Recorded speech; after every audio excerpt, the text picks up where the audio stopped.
32절에 믿는 무리가 한 마음과 한 뜻이 되어 모든 물건을 서로 통용하고 자기 재물을 조금이라도 자기 것이라 하는 이가 하나도 없더라. 사도행전 2장 마지막 부분에 나오는 내용과 거의 흡사하죠. 그러나 오늘 본문 말씀은 2장 내용과 같은 부분도 있지만 더 구체적으로 표현되는 말씀들이 있어요. 밭을 팔았다, 집을 팔았다. 그리고 바나바라는 사람이 나오고, 이 바나바라는 사람은 구브로에서 난 사람이고 그 이름이 요셉이라고 하고, 또 번역하면 위로의 아들이라 이렇게 표현하고, 이 바나바도 밭을 팔아서 사도들의 발 앞에 두었다. 그래서 이런 모습을 보고 저기 교회 공동체가 어떤 모습이었는가 우리는 볼 수가 있고, 이 말씀을 또 오해하고 잘못 이해한 사람들은 공산사회주의 체제를 연상하기도 하죠.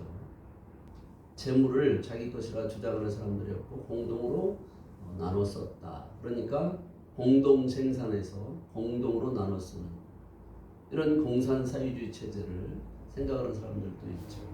그래서 그렇게 잘못된 사상을 만들어내서 도리어 공동 생산해서 공동 나눠 쓰는 것이 아니라 발전하지 못하게 하고, 그 권력을 가진 자들이 착취하고 또 생산한 사람들은 핍절한 삶을 살아가는 그런 공산주의가 실패한 것으로 이렇게 볼 수가 있습니다. 오늘 본문 말씀은 그런 공산사회주의 체제의 말씀이 아닌 것을 분명하게 성경에서 나타내고 있어요.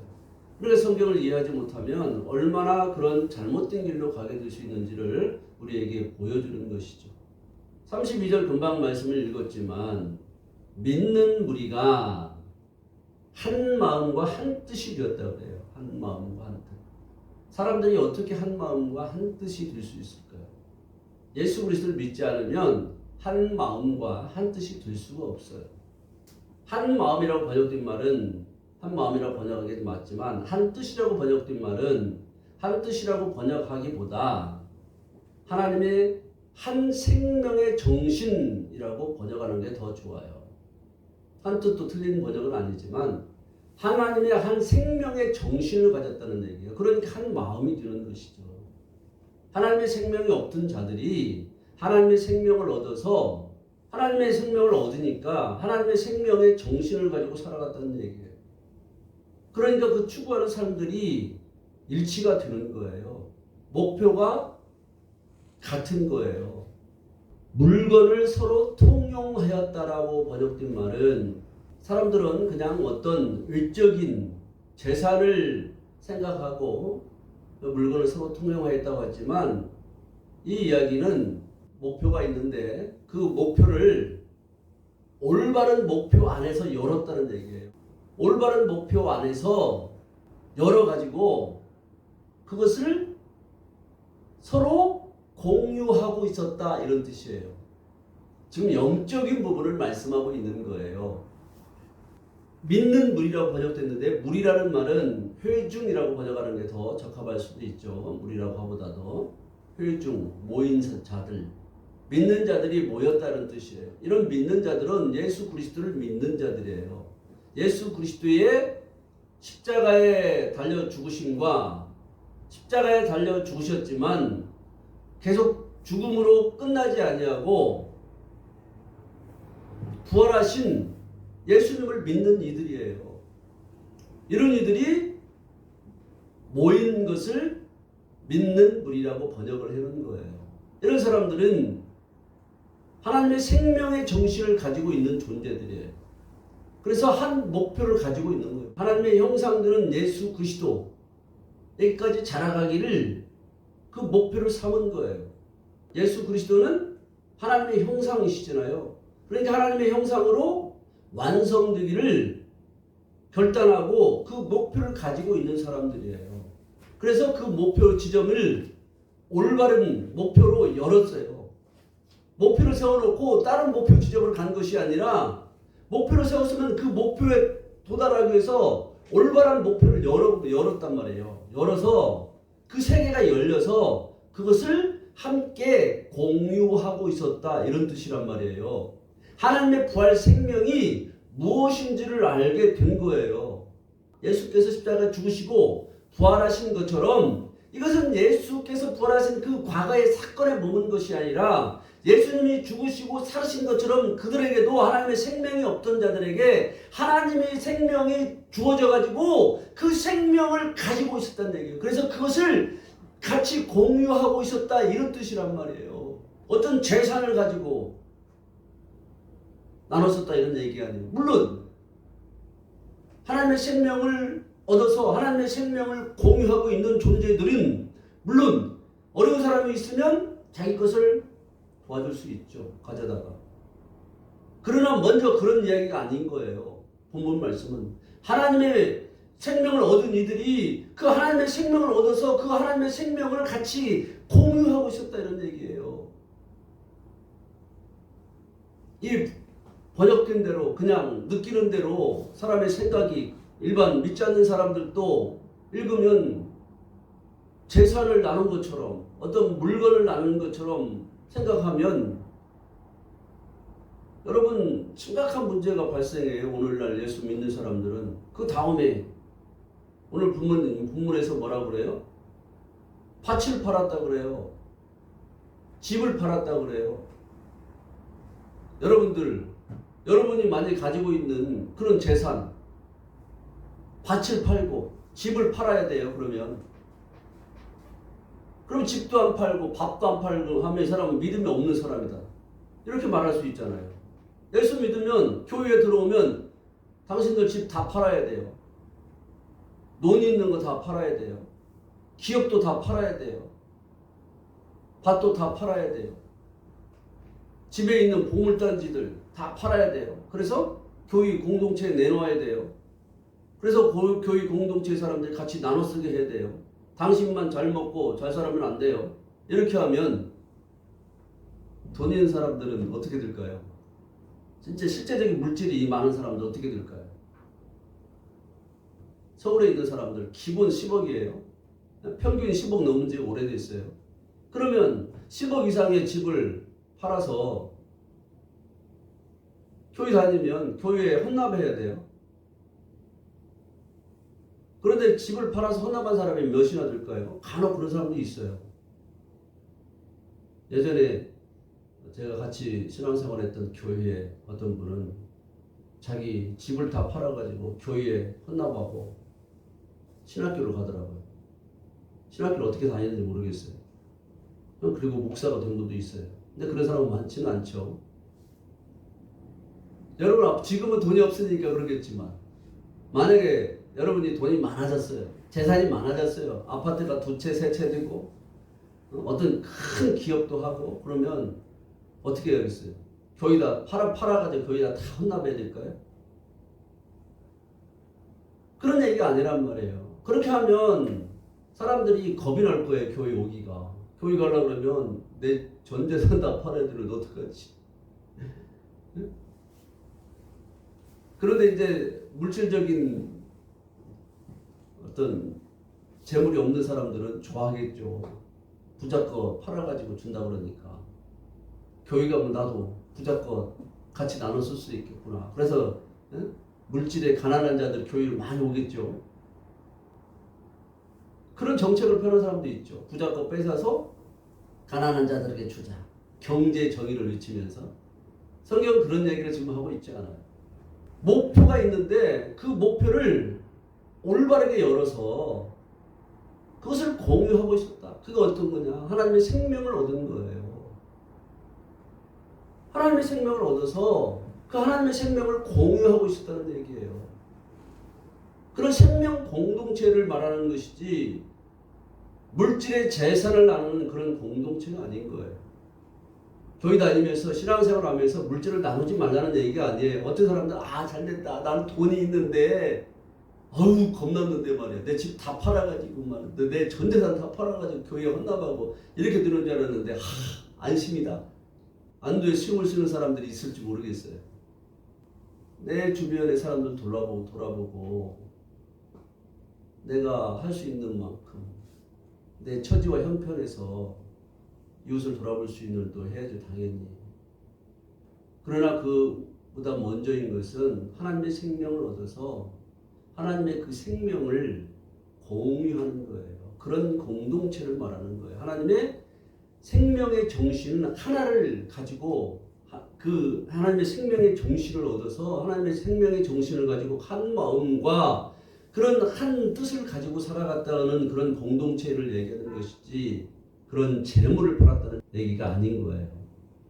32절 그 마지막 부분에 보면 후반부에 보면 자기 재물을 조금이라도 자기 것이라 하는 이가 하나도 없더라. 자기 재물이라고 번역됐지만 손 안에 있는 것을 내 것이라 하지 않았다 이런 뜻이에요. 원문에 있는 것은 손 안에 있는 것, 손 안에 있는 것. 그러니까 손 안에 있는 것이니까 재물이라고 해석을 해서 재물이라고 번역을 해놓은 것 같은데 손 안에 있는 것은 뭐냐면 자기 안에 있는 법을 얘기하는 거예요. 법. 하나님의 법이 자기들 안에 있었다는 얘기예요. 그러니까 하나님의 법이니까 이 하나님의 법은 자기 것이 아니라는 거예요. 자기 것만이 아니라는 거예요.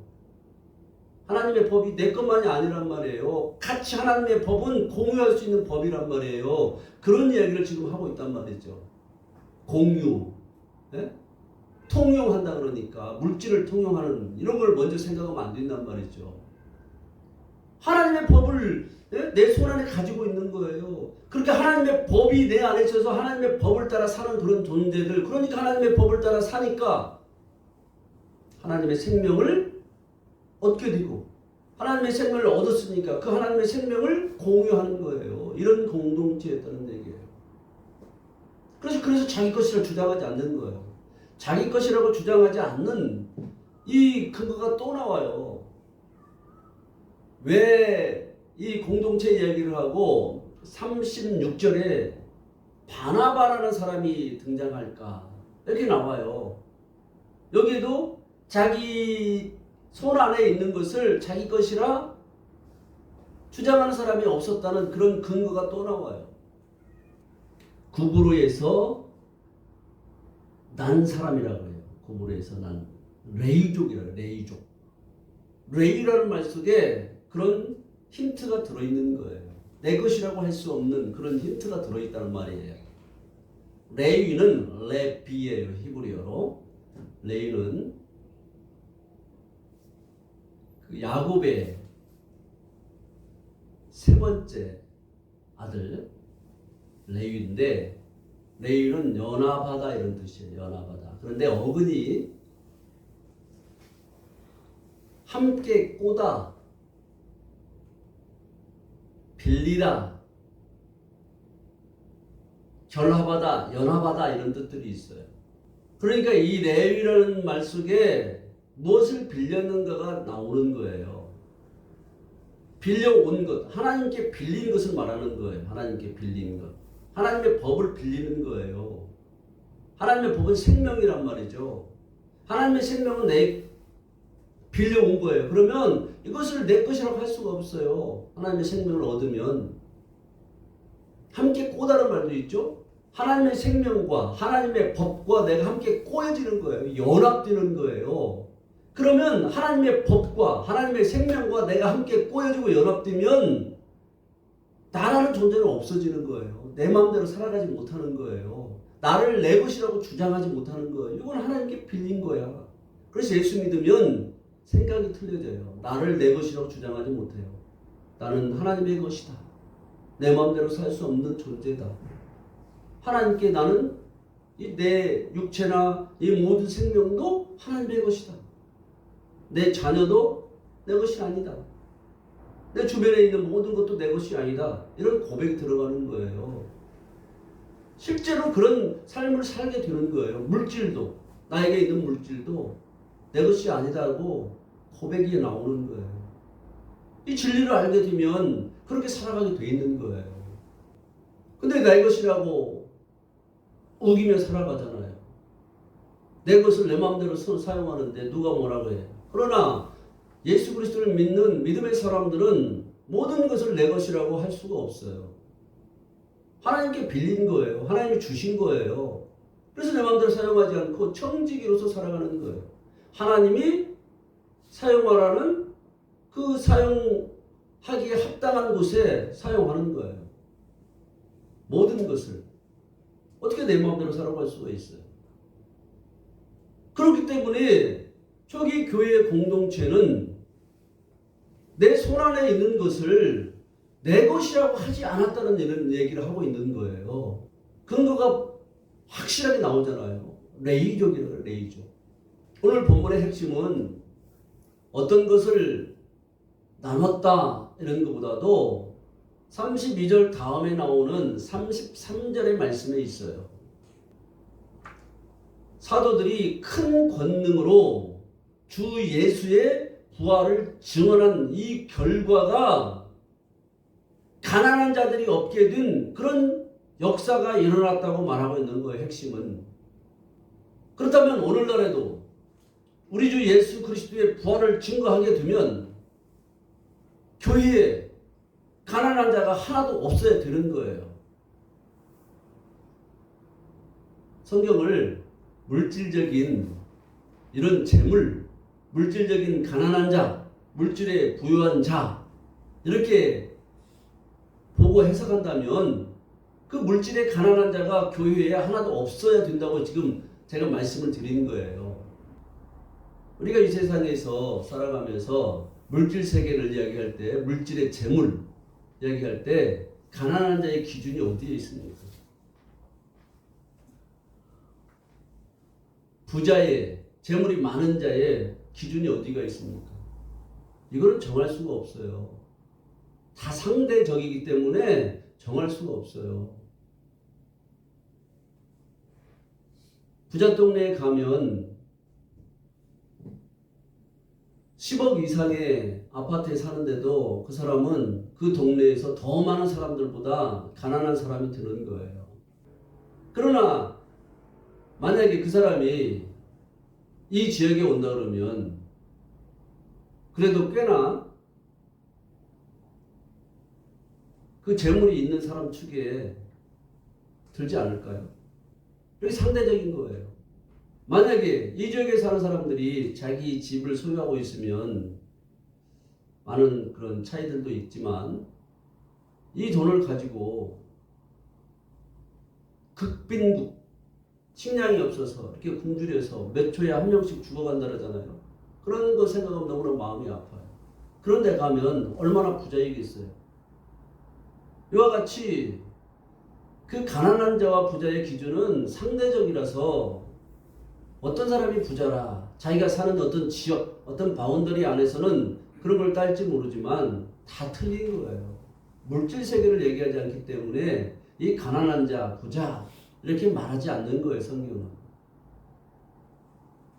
주 예수의 부활을 사도들이 큰 권능으로 전하니까 믿는 자들이 은혜를 받았다는 여기에 키포인트가 있는 거예요.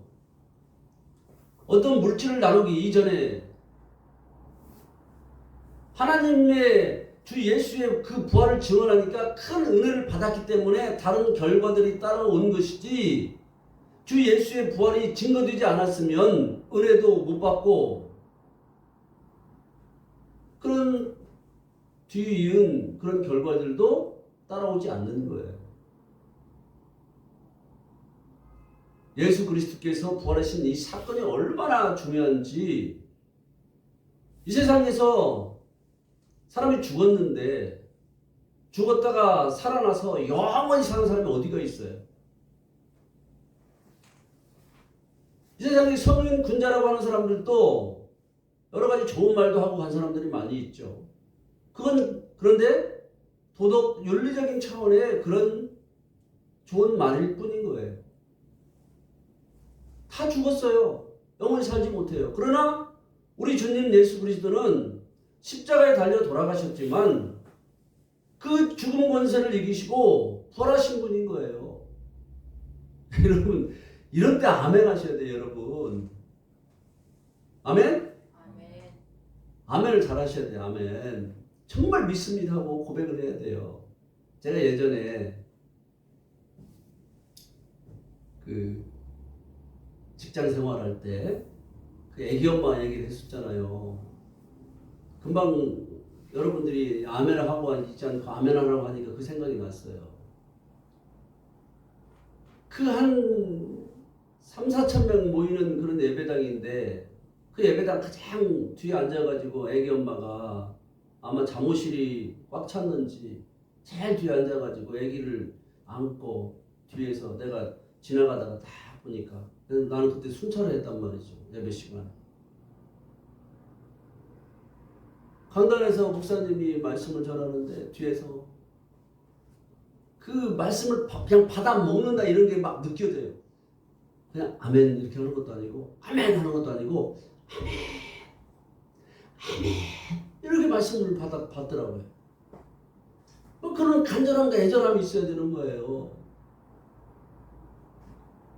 그런데 예수님만 그렇게 과거에 살아나신 분이 아니라 예수 그리스도를 믿는 사람은 누구든지 죽으면 죽음 자체로 끝나는 것이 아니라 영원히 살게 됩니다. 이 말씀을 전한 거예요.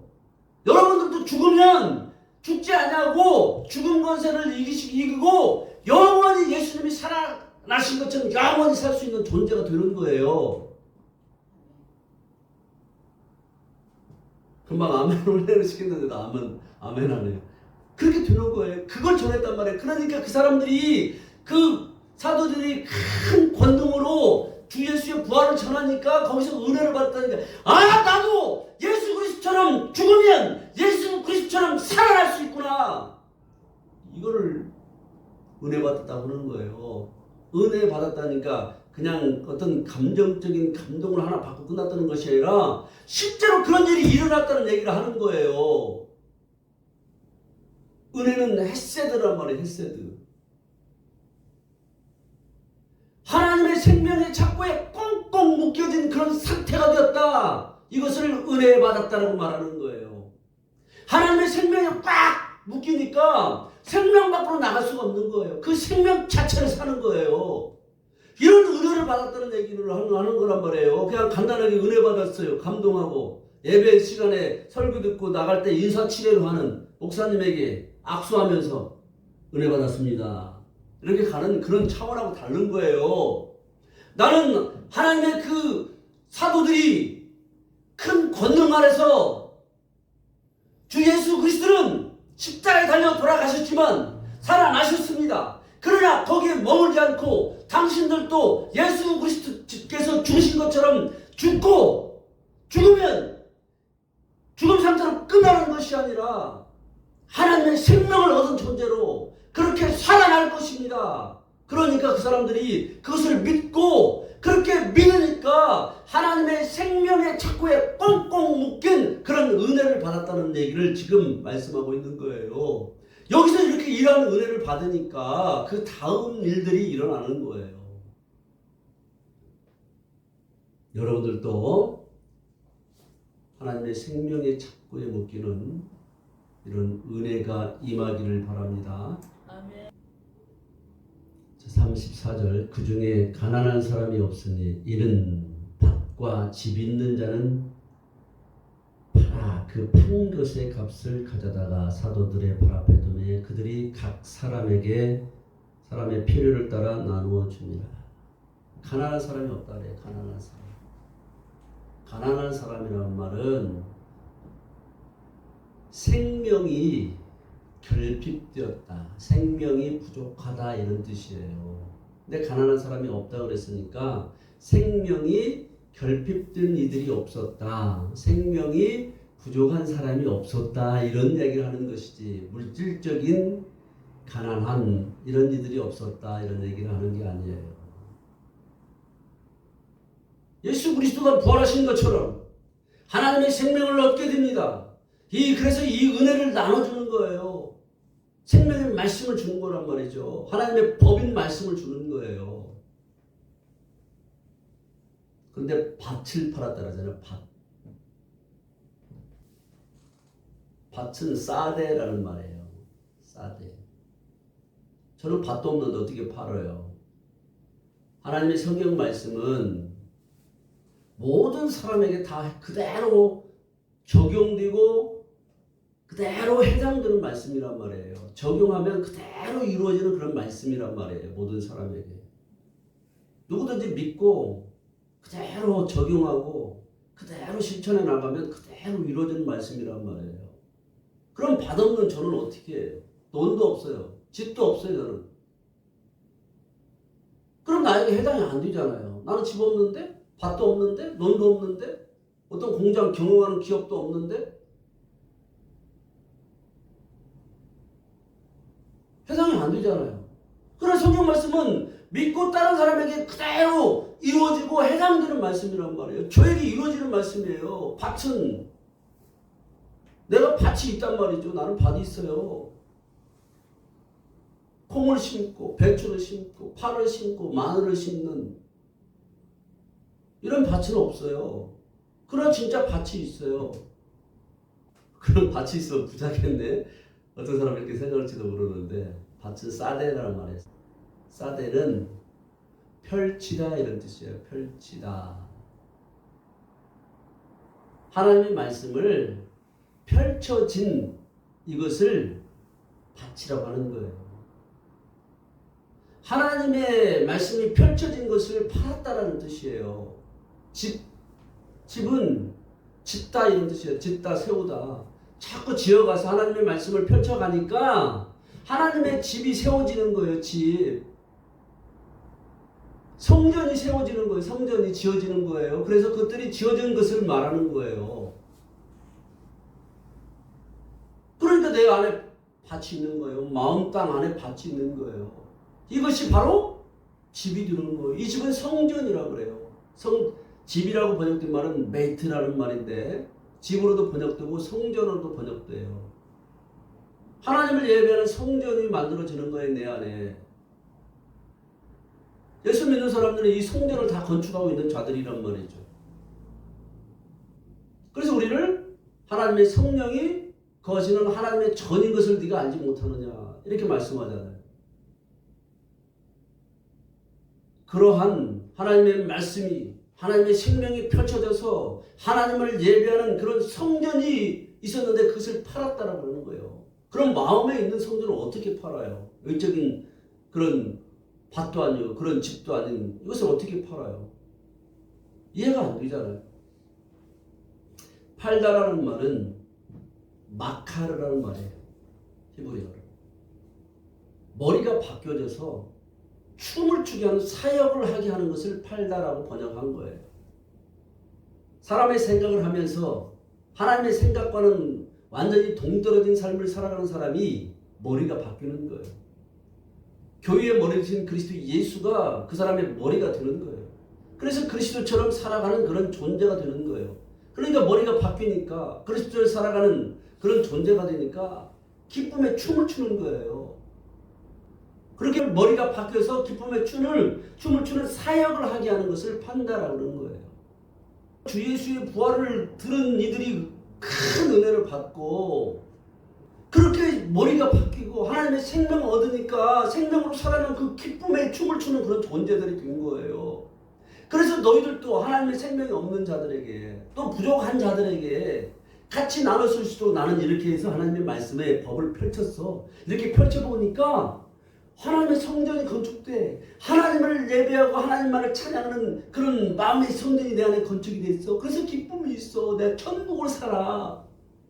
이 땅을 딛고 살아가지만 내가 천상의 예배자가 되어져서 하나님만을 예배하며 살아가는 이런 존재가 됐어. 나는 그래서 이 생명으로 살아나서 그 기쁨의 춤을 추고 있단다. 너도 하나님의 생명으로 살아나면 이런 기쁨의 춤을 출 수 있게 된단다. 이것을 지금 밭을 팔았다고 하는 거예요. 집을 팔았다고 하는 거예요. 그래서 내가 나 자체도 하나님 것임을 아는 거예요. 나는 내 마음대로 살 수 없는 존재. 하나님의 영광을 위해서 살아가는 존재. 이런 존재들이 되었다는 얘기예요. 자, 그 다음에 보겠습니다. 36절로 가서 구브로에서 난 레이족 사람이 있으니 이름은 요셉이라. 사도들이 일컬어 바나바라. 번역하면 위로의 아들이라 하니. 왜 같은 이야기 속에 바나바라는 사람, 요셉이라고 이름하는 바나바라는 사람의 어떤 출생지, 어떤 족속, 뭐까지 표현을 하고 있을까? 같은 이야기 같은데 이걸 왜 넣어놨을까? 제가 말씀을 생각하면서 고민한 끝에 말씀을 깨달은 것은 그 앞에 있는 얘기를 더 자세히 설명해 주는 것이구나. 이 한 사람이라는 사람을 드러내서 그 앞에 사람들도 그렇게 됐다는 얘기를 같이 하는 거예요. 다른 얘기 하는 게 아닌 거예요. 구브로라는 말은 히브리어로 기띔이라는 말이에요. 기띔. 이런 말들을 히브리어 원문을 설명해야 이 말씀의 의미를 막 다 드러내니까 퍼올릴 수 있으니까 생수를 퍼올릴 수 있으니까 이렇게 지금 원문을 얘기하는 거예요. 기띔이라는 말인데 어근이 카타르예요. 구브로라는 말은 히브리어로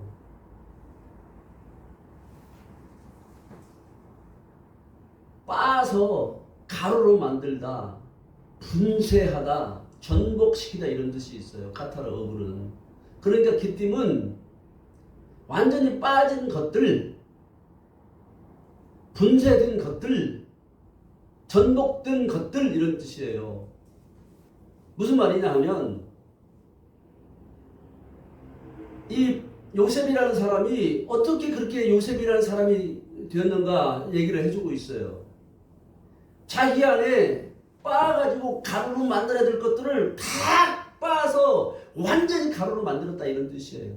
다 분쇄해버렸다. 다 완전히 뒤집어 엎어버렸다 이런 뜻이에요.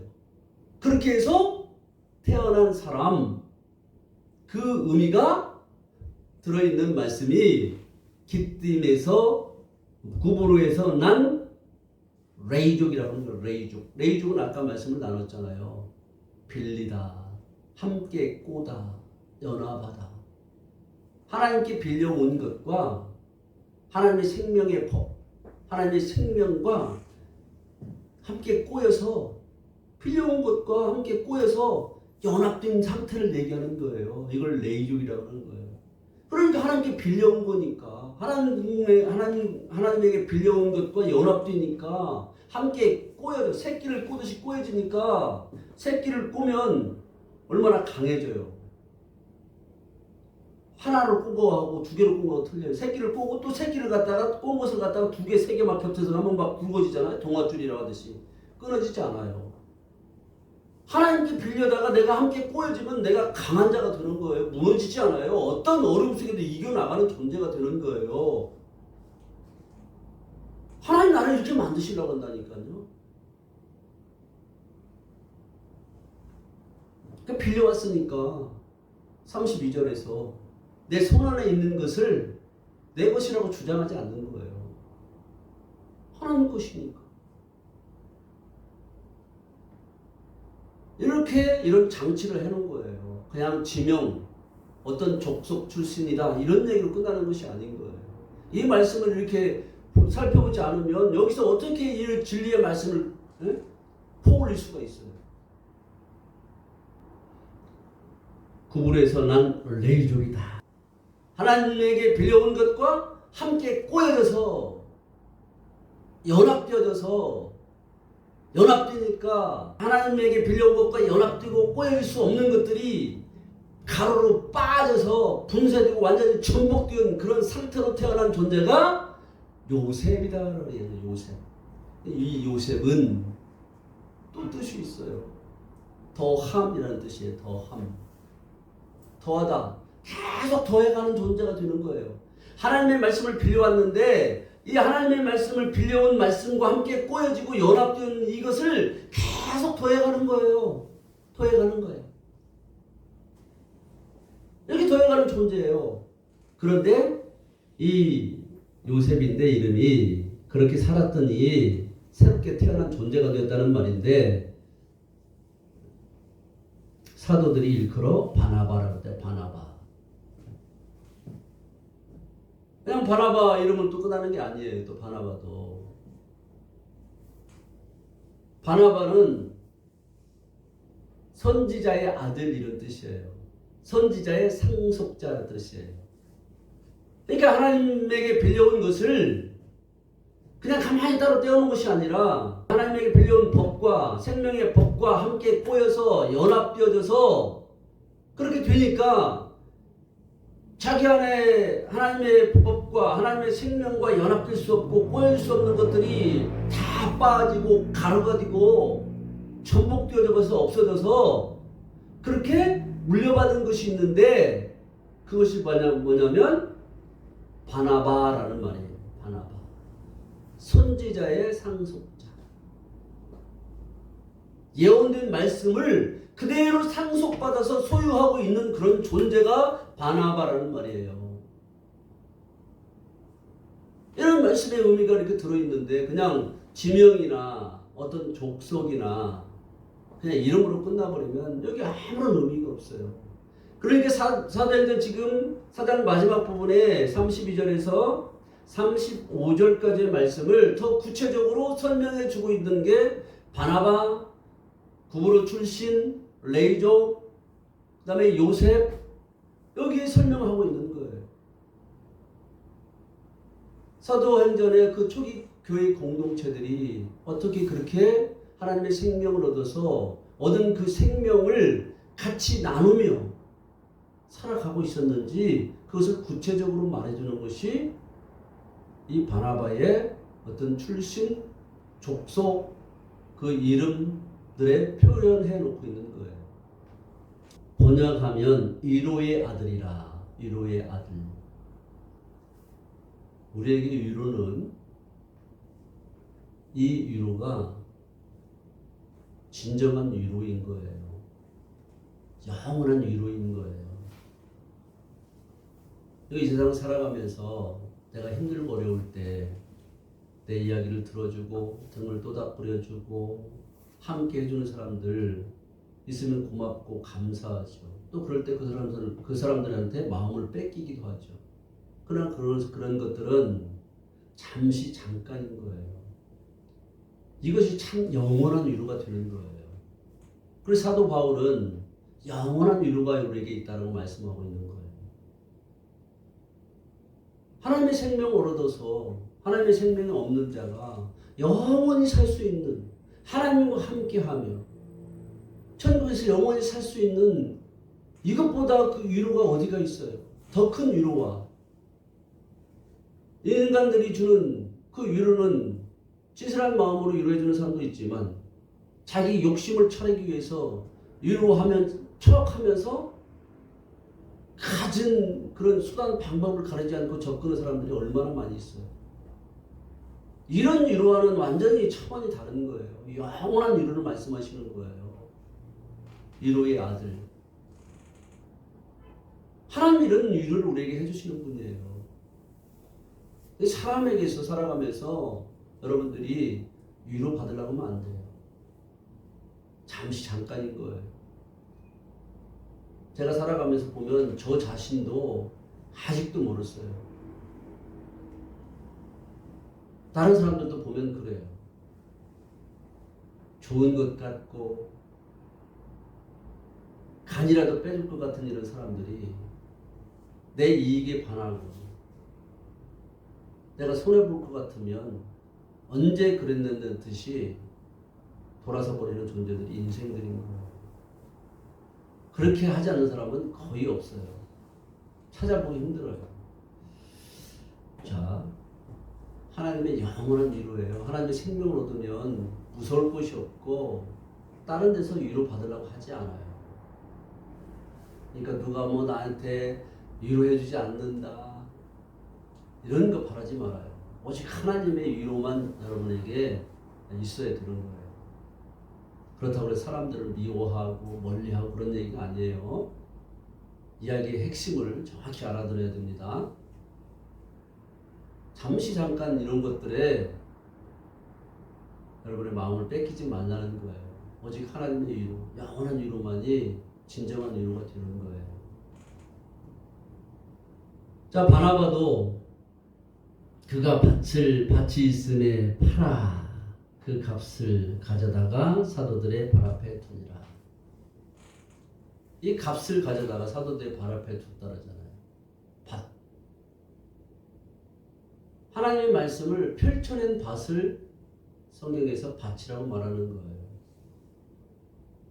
여러 가지 농작물을 심는 이런 밭을 말하는 것이 아니라 마음밭을 말하는 거예요. 하나님의 말씀을 기경한 마음밭.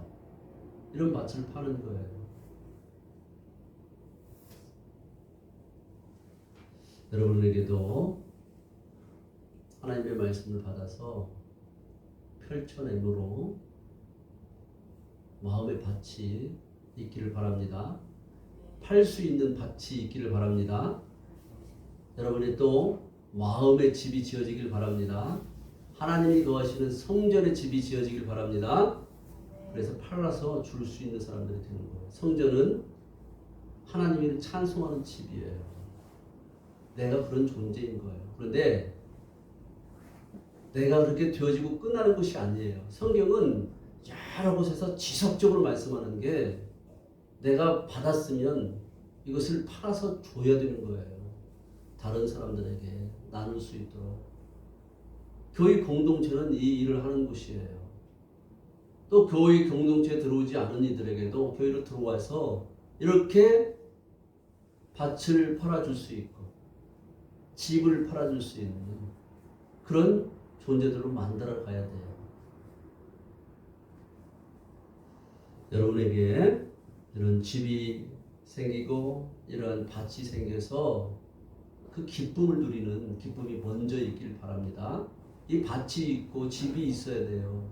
그러지 않으면 그런 기쁨이 없는 거예요. 팔 수가 없는 거예요. 물건을 매매를 할 수가 없는 거예요. 내 안에 이루어진 밭이 있어야 되고 내 안에 지어진 집이 있어야 그것을 팔 수 있는 거예요. 근데 내 안에 이루어진 밭, 내 안에 지어진 집 그대로 있는 게 아니에요. 파는 것까지 포함되는 거예요. 성경은 구원을 말할 때 내가 혼자 구원받았다 끝나지 않아요. 이것을 다른 사람에게 전파하는 것, 곧 파는 것까지 포함되는 거예요. 전하지 않으면 안 되는 거예요. 여기까지 연결된 것이지 성경을 잘못 이해한 사람들은 나만 뭐 그냥 신앙생활 잘하면 되지 여기서 끝나지 않아요. 교회 공동체는 이 일을 계속 하는 곳이에요. 지난주에 내가 이렇게 해서 하나님의 말씀을 내 마음밭에 펼쳤어. 그랬더니 힘들고 어려웠는데 그런 것들이 사라지더라. 하나님 말씀이 그대로 자리 잡더라. 그래서 내가 찬양이 나오더라. 하나님만을 예배하게 되더라. 그 힘들고 어려운 일이 언제 있었냐듯이 그냥 싹 사라지더라. 이런 고백을 하는 거예요. 이걸 팔았다라고 하는 거예요. 어떻게 내가 익히고 적용하며 마음밭에 펼쳐갔는지 이것을 나누는 거예요. 같이 공유하는 거예요. 이것을 통용했다라고 번역을 해놓은 거예요. 여러분에게 또 우리 교회가 이런 일이 많아지길 바랍니다. 그래서 이런 밭을 파는 사람이 많고 집을 파는 사람이 많아서 기쁨의 춤을 추는 머리가 바뀌어지고 예수님처럼 되는 거예요. 우리가 예수님은 아니지만 예수님처럼 되는 거예요. 예수님처럼 된다는 것은 아주 놀라운 이야기예요. 천국이 이루어져서 천국을 산다는 얘기하고 동일한 거예요. 그러니까 기쁨의 춤을 추도록 파는 거예요. 마카를. 그런 사역을 너도 이렇게 한번 해봐. 그럼 어떤 일이 일어나지 않느냐? 진짜 그렇게 일어나는 거예요. 저와 여러분에게. 여러분들이 먼저 경험을 하셔야 돼요. 경험을 하시고 여러분도 그렇게 여러분 안에 밭이 생기고 집이 생겨서 팔아서 나누는 그런 기쁨이 있기를 우리 주 예수 그리스도 이름으로 축원합니다. 아멘.